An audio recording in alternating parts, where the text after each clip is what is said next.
Hello, everyone, and welcome to the MR Podcast. The MR Podcast is available on all mainstream radio platforms. If you aren't already, please subscribe and follow our podcast so you can listen to it on any mainstream platform, such as Spotify, Apple Podcasts, Google Podcasts, Pandora, etc. Do you ever think about how the world needs more people with a mentor mentality?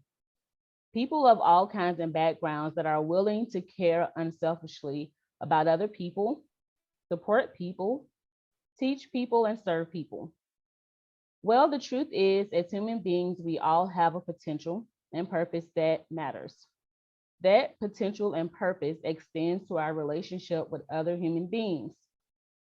As the founder of Mentorship Revolution, I believe that being a mentor is not just a career, but in actuality is a person that is willing to make intentional choices, sacrifices, and contribute to the world and environment through intentional actions and living. Once we learn as human beings to nurture and encourage the purpose we have as individuals, we begin to understand that we can help others do the same. This is mentorship. I hope on today's podcast you are inspired, informed, and led to think from higher perspectives. On this podcast, we produce content from various angles, but the mission is continuous.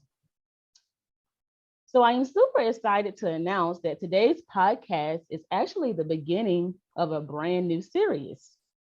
The title of today's podcast is Introducing Mastermind, a therapist discussing addiction. I hope that title is enough itself to keep you all tuned. The title of this ongoing series will be Addiction, Mental Health, and Trauma. Okay. So before we begin the most awaited moment of the podcast, I do have some announcements I would like to share. Did you know that your founder is now a certified life coach? Yes, I have been for over a year now, and I am seeking interested clients. So if you would like to inquire more about my life coaching services, please contact me at mentorship24.7 at gmail.com. Are you interested in virtual tutoring? Potentially even your child being a part of a virtual tutoring group. Many of you already know I have been a certified tutor since 2016. If you are interested in taking advantage of virtual tutoring, please contact me at mentorship24.7 at gmail.com. Now, the MR question column has been on hold for months now. I am excited to announce we will be returning this year. You all know our column is known for answering some of the most thought-provoking questions. If you have a question you would like from me or a guest to answer, please email those questions to mentorship24.7 at gmail.com. Last but not least, make sure you are following our platform on Facebook and Instagram. Now let's get into it. So describing today's guest. Today's guest is Tiffany. Preferred name Mastermind is the owner and therapist of the Therapeutic Loft, LLC, located in Southfield, is that Michigan or Mississippi? Michigan. Michigan.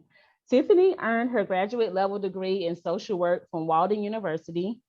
She has worked in the human service field for 25 years in various settings, including outpatient clinics, residential facilities, nonprofits, and private practice. She has a diverse range of human service and clinical experience. Prior to starting the Therapeutic Loft, Tiffany worked with the LGBTQ community, individuals with substance abuse disorder, individuals living with HIV and AIDS, autistic children, and abused and neglected children. As a clinician, Tiffany has a unique approach and implements effective psychotherapy methods to instill self-understanding among clients and encourage them to adopt new attitudes and feelings towards life situations. In her free time, she enjoys music, photography, reading, traveling, and hiking. Tiffany believes that it is essential to keep in mind that therapy is not a magic pill or a quick fix, Therapy is a healing process that necessitates participation and investment from the client and caretaker alike. But in the end, making small changes to self-defeating behaviors and coping with feelings of sadness, fear, and pain to bring life-altering results. Okay, so the most awaited moment. Hi, Tiffany. Hi, how are you? I'm doing well. Thank you so much for being a guest on today's podcast. Thank you for having me. Yes. So today, today's podcast is going to be on some very complex matters that tend to be like discussed in certain settings, but we want you to open with your story and, how it led to you becoming the person you are today. Okay. Thank you again for having me. So I am 38 years old, born and raised in Detroit, Michigan. My mother and my father are married. They're still married. But my father struggled with addiction. My father he worked the cotton field. He picked cotton and he was abused a lot. And as a result of that, I believe that my dad, he grew up too soon. Yeah. And he tried to navigate life as an adult who had been abused as a child. And then he had me. Right. Mm-hmm. And the drugs, the substance, I believe my dad was running from something. He did the best that he could, but it took me years to come to that understanding. So substance abuse had a huge impact on my life, my upbringing, and even why I decided to be a therapist. My mom is also a social worker. And so that impacted my life. I would like to say, though, that although my dad had an addiction and our relationship is strained, it's still strained, I would like to say that my dad is a king. Right. I would like to say that my dad did the best that he could with the resources that he had. A lot of times they didn't get the support back then. In the cotton field, nobody was getting support. My grandparents were sharecroppers. They could barely read or write, and they had 17 children. No one was giving them help. Yeah. So it just kind of passed down from generation, and then my dad did better than his parents. Okay. And then now I'm doing something different with my children. So. Wow. Okay. So as far as like abuse, so I guess we can start by defining that, because, like there's this thing of you can grow up in a family and each person can have a different experience of someone. Mm-hmm. Right. But like abuse, I mean, it's kind of inarguable what that is, but I guess there's verbal abuse, there's physical abuse, like you said, substance abuse. So right. What kind of abuse did your father experience? Well, my dad, he experienced in the cotton field, verbal abuse, physical abuse, right. Emotional abuse.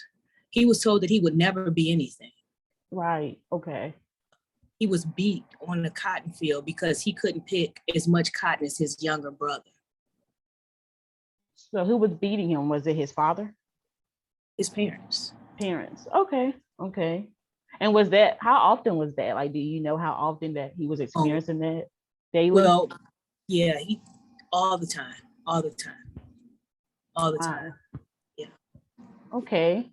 And like, what time frame was this? Like, was this in the, when was your father growing up? Yeah. He was born in 1952.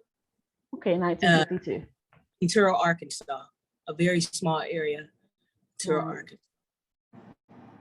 And he had 16 siblings? Because I know you said it was 17 of them. Yes, 16 siblings. I believe 4 died in a fire. And so yeah, it's a big family. And that is a major big family. And all of them same mom and dad? Like, yes. Okay. Yeah. So like, where did he fall as far as youngest or oldest? Was he in the middle, like a middle child? Or so, yeah? so the girls are the oldest. Most of the girls are older. I think my dad, maybe he's the middle child. It's hard to tell with 17. Yeah, it is. It's hard to pinpoint. But Okay, he's not the youngest brother and he's not the oldest. right. Okay. So I know you mentioned that today, like, of course, when you have dynamics such as this, there's often a strain, and it's probably not only between you and him, it's probably between all of the family. Is it between all of the family, that strain Well, relationship? yeah, it's a pretty strained relationship throughout the family, but me and my dad's relationship is really strained. It is. Right. And so many people today probably can relate to that. And I mean, um, how long, like, do you think that pretty much, because like we still have so much to expound on, like, for example, your experience, but I know we wanted to start with your father. Mm-hmm. So, as far as like, I mean, I can't say that he was a good or bad parent, right? Like, I know you said that he. I can speak for that. My dad, he was an excellent parent. If you take the drugs out of it, for him to be Okay. addicted to substance, he was a dynamic parent. The things that I learned from him, Yeah. I couldn't learn in school. If I Okay. lost everything that I had today, I know how to get out there and legally make me some money. Yeah. Okay. So the things that he taught me, he was an excellent parent, but the drugs and me not understanding and me not processing, you see, Mm-hmm. and me being stuck even as an adult. But when I look back, he was a dynamic parent. And I tell you this, he's an even better grandfather. Oh, okay. Yeah, he So like is. he's still very present in your life, even though the relationship is strained. Well, yeah, I mean, in my son's life, I Okay. haven't talked Okay. to my dad. Yeah.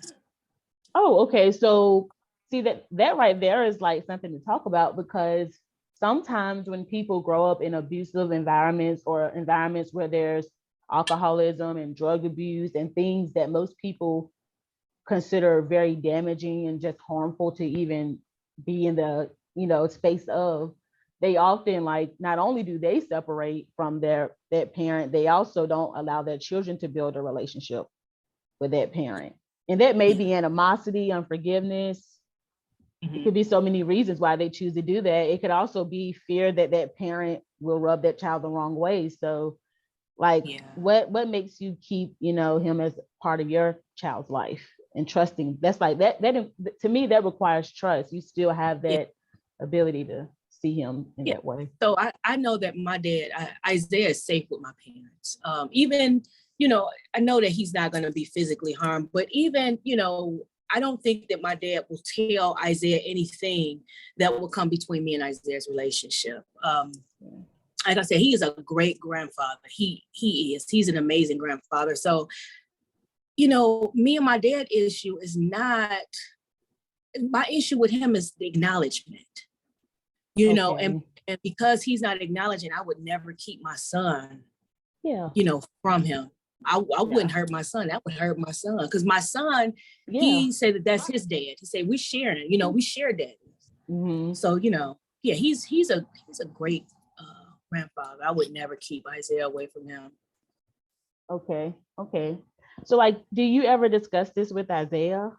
Do you discuss addiction, and or does he even know that his grandfather had those problems, or is he completely unaware? He knows because, kids listen.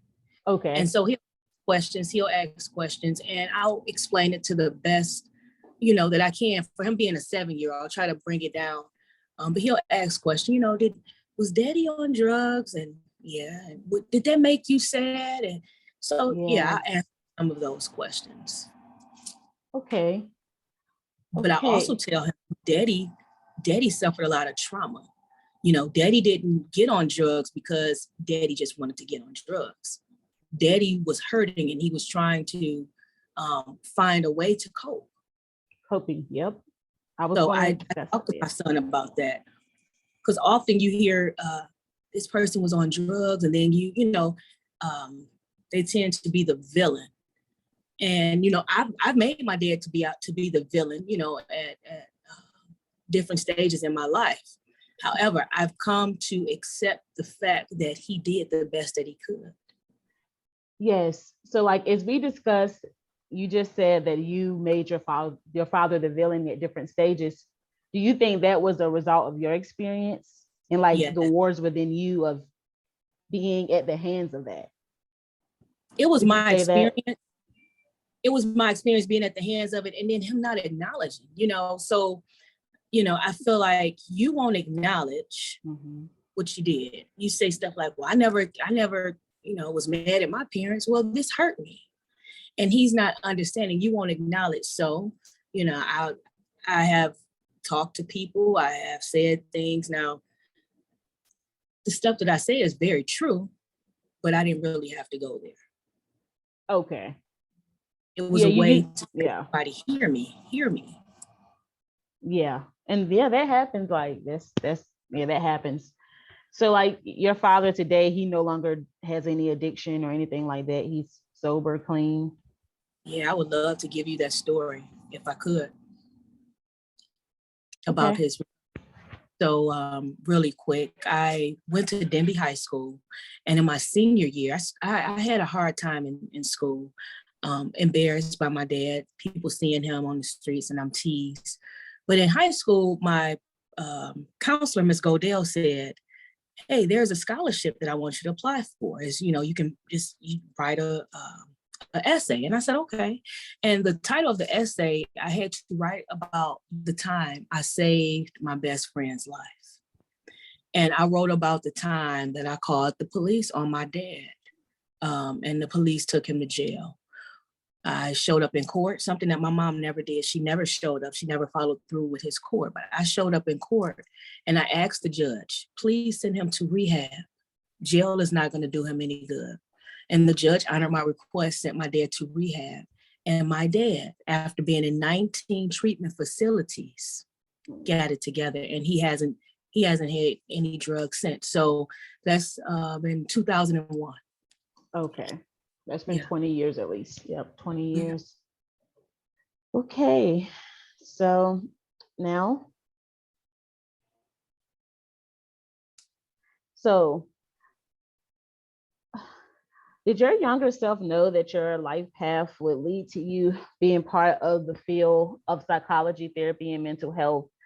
So when did you have that awakening that you were called to do what you are doing now? Probably in 97, 98. My mom was a director at an activity center, and we worked with the developmentally disabled population, and I fell in love. And I said, I want to be a social worker. And people talk me out of it. They don't make any money. It's not a good field. But I pursued, I kind of veered off a little bit, got into nursing and accounting, but then I came right back to social work.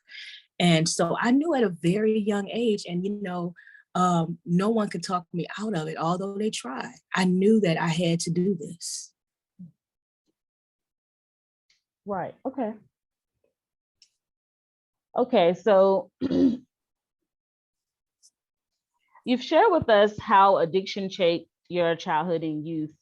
So I do want to talk a little bit more about that, like as far as like how did that really shape your childhood and youth? I know you mentioned the embarrassment and shame, which is expected when you have a parent who suffers from something like addiction, which we normally like to leave where it's at, right? So yeah, so I mean, how did that really shape your childhood and youth? I know the acknowledgement. I know we spoke about how anyone, would want their parent to acknowledge the pain that they put them through and the way they made them kind of long for like maybe a different kind of parent, like you didn't really live up to my expectations, or your addiction was confusing for me and all of that. So how did that shape your childhood and youth? Maybe the negative and the positive. I mean, Yeah. I guess the positive would be you walking into your calling and you realizing how you can actually contribute to the world through your Yeah. experiences. So yeah. So growing up, I was an angry child. I was mad all the time. I fought a lot. I had very angry outbursts. Wow. I was kicked out of school a lot. Teachers didn't know how to handle me, and it was just to the point they stopped kicking me out of school. They just started sending me to the music room. Just go down to the music room and let Mr. Tuggle deal with her because we can't handle her. But the thing is, people ask, "What's wrong with you? What's wrong with you?" But nobody ever asked what happened to you. Why are you angry? So that was it. I was angry, but I was labeled as the girl with the attitude, the angry child. Even in my family, I was known as the angry one. So that's how his addiction, it made me really angry because I didn't understand. It was just like, he would get clean. My dad was the best. Like, we would garden together. When he got clean, we would go to NA meetings together. He let me start drinking coffee at 8. I mean, we had really good times, really, really good times. And I didn't understand why you would leave me to go get these drugs. I was confused. And then I had counselors. This is the reason that I want to talk to younger kids or youth who have parents with addiction, because my dad's counselor came to talk to me and he said, well, that's not your dad. Your dad don't want to be like this. Your dad is sick. And I'm thinking, what are you talking about? That is my dad. Because see, kids don't process like adults process. Now, today, I understand that an addiction, it's a disease. It's a disease, a dis-ease in the body. It's a dis-ease. If someone had cancer, would I treat them? We wouldn't be mad at them for having cancer. Right. No. Yeah. But see, drugs and crack and different things like that, it's associated and it's made out, it's something terrible. People see it on TV, it's terrible, it's in the Black community. But nobody say, what makes them get on crack? I don't think my dad woke up and said, today I want to be on crack. Today I want, my family to turn their back on me. Yeah. I want to feel like nothing. I want to blow all my money. No, something happened. And it happened in the cotton field for my dad. Yeah. But nobody's acknowledging that. Nobody's acknowledging post-traumatic slave syndrome. So you're and I mean, that it started in the cotton field, but does your dad know that? Because if he struggles with acknowledgement with you, does he struggle with himself, being able to understand that his trauma started in the cotton field? Because maybe he just sees it as that's how life was in the 50s and there were many other sharecroppers as well. Does he really realize the trauma that he experienced himself? I think he do. He don't talk to me about it, but I really think he's aware of the different things that he experienced. And I don't necessarily think that he called it trauma. My dad, he's not, he think, oh, this textbook. But if it was really broken down to him, he would see. But I think he's mentioned something, he was going through something and he was always disciplined for it. And then his mom told him, when I get some money, I'm going to take you to the doctor because something may be wrong with you. But she had beat him so much. And she said, well, you know what? Maybe something is wrong. But see, my grandmother did the best that she could. She didn't know. She, instead of her being at home with all of her children, she was raising Miss Upshaw's children. While the older girls were raising the younger children. So mama was removed from the home. Daddy was a sharecropper who was there for them. So although my dad was on drugs, he was in the house, and that was rough, but he was in the house. He was. Okay. So like mental health is definitely going to be talked about within this segment in our series. So are there like any like mental health? How do you connect addiction to mental health? What is the relationship between maybe an addict and their mental health state? Or like, do you think someone that has a unknown mental illness or anything like that, would they cope through a particular substance? Or what is the relationship between addiction and mental health? Trauma. Okay. Trauma. Because people, and that's what we'll get into in the next segment, talk about the adverse childhood experience, which is a study. And it talks about the experiences that we have as children and the health outcomes as a result. So I believe that trauma, especially for my dad, trauma. Yes. Trauma. Okay. So like the feelings and like the emotions and the reactions, how like you spoke about how you learned to deal with it. But when did you finally have that moment that you didn't no longer want to be that angry person, and that you knew that there was work that you had to be accountable for? And because like separating your father, because I know like he was that primary figure in your life, and you probably admired him as much as it was you kind of toggled with what he was doing. So like when did you finally realize that you were your own self and you separated yourself from your father and his problems, or his addiction, and you began to realize that you didn't want to be characterized as angry, and you wanted to kind of change the route that your life was going to be going? Honestly, it was 3 weeks ago, to be quite honest. So people call it a mental breakdown. I call it a mental breakthrough.